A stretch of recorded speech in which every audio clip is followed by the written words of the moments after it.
Jæja, Ágúst, nú er leikið við Finnland og Slóvakíu. Hvernig metur þú svona eitthvað möguleika í þessum leikjum? Mér líst bara ágætlega á þetta. Við erum liðið er bara nokkuð vel stefnt fyrir leiki núna á móti Finnum og við erum búin að æfa núna tvisvar og æfum tvisvar í dag og svo aftur í fyrramáli, þannig að við ætlum að vera bara vel undirbúin og taka fast á Finnunum strax í upphafi. Slóvakar eru svona erfiðar heim að sækja og hafa skipað gríðarlega sterkur lið, þannig að það verður mjög, mjög erfitt. Slóvakíu hefur ekki komist inn á stórmót síðustu 3 ár, en getur þú ekki sett að pressa á okkur að stefna annars rætt í riðlinum? Jó, frakkar eru með svona fyrirfram sterkasta lið.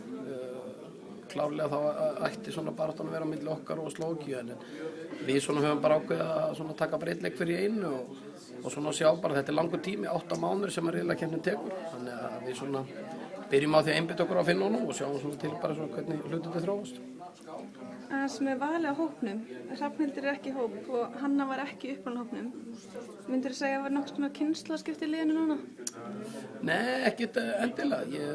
Við svona töldum þetta að þessi hópur passaði best í þetta verkefni núna. Það eru fleiri leikmenn sem að breytin er aukast og fleiri leikmenn sem er farin að spila úti og annað og það er bara meiri samkeppni og það er bara hinu góða. En það er allir leikmenn sem koma til greina í næsta verkefni og við bara svona sjáum til hvernig hlutinni þróast. Er það eitthvað að fylgjast með leikmönnum hérna heima í deildinni?